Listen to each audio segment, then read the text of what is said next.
The past quarter has been another crazy one for the streaming space. In our latest State of Streaming video, we discuss 5 trends and explain how they affect you. Let's dive right in with our first trend. People are flocking to fast services. That is no surprise at all. As we shared in recent videos, as paid streaming subscriptions get more expensive, people are switching to fast or free ad-supported streaming services to save money. A report from Tubi found that 62% of those surveyed prefer fast services over paid subscriptions. With fast leaders Tubi, Pluto TV, and the Roku channel adding live news, sports, popular cable content, and original shows, fast services are quickly gaining users and revenue for the media companies that own them.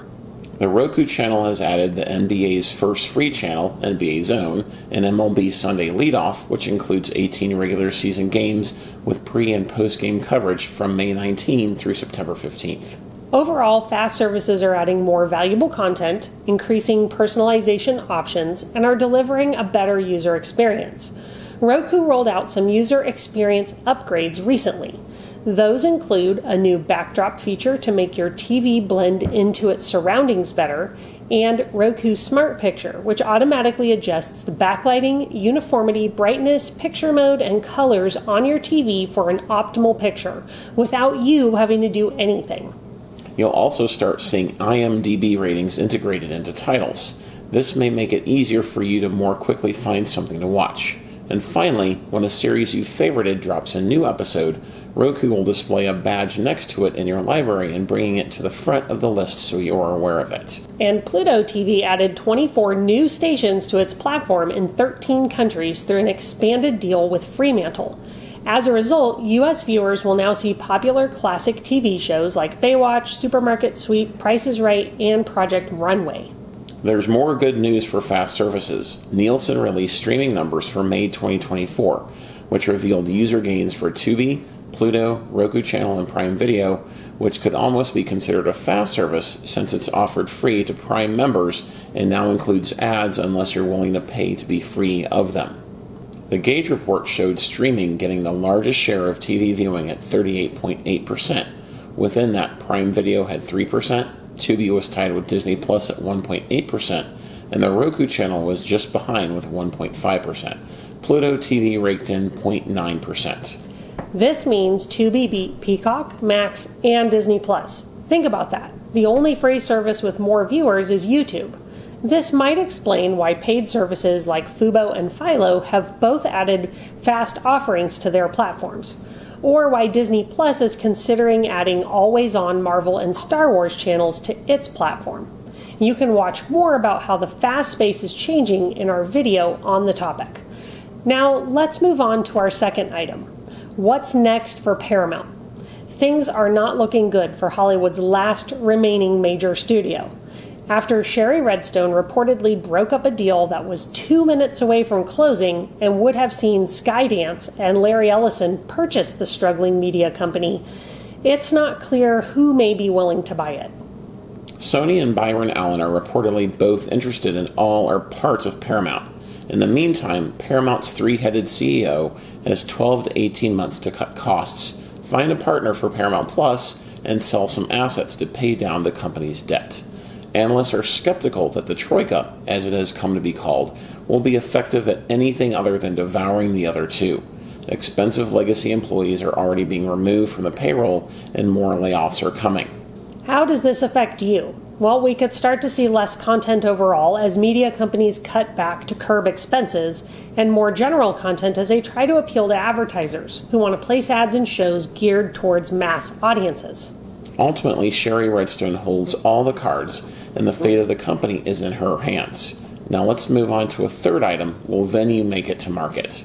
The sports joint venture between ESPN, Fox, and Max has a lot of questions to answer if they're actually going to launch in about 2 months. Congressman Jerry Nadler and Joaquin Castro sent a letter to Disney, Fox, and Warner Brothers outlining 19 questions they wanted answered. A meeting failed to satisfy their concerns, and so in June, the congressmen said they would be sending a follow-up letter. Congress is concerned about competition, price, and consumer choice, and the Department of Justice is planning to review Venu Sports for potential antitrust violations. Add to those challenges the possibility of WBD losing some or all of its rights to NBA games, and it's really unclear what Max would add to the partnership. We're also starting to get some insight into what the user experience on Venu will be like.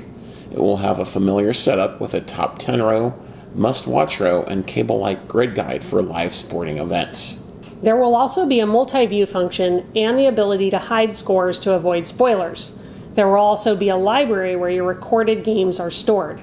Max will also likely be incorporated either as a fast channel in the live guide or a tile for those who subscribe to Venu and Max.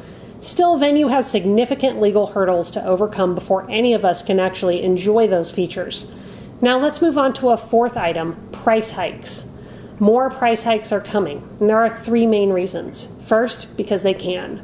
Second, because live sports are expensive. And third, because of bundles. Unpacking those reasons a bit, it's clear that as streaming services add on live sports, which are extremely expensive to acquire, they're going to have to recoup those costs. They have two main ways to do that: raise the cost of the subscription and generate more ad revenue.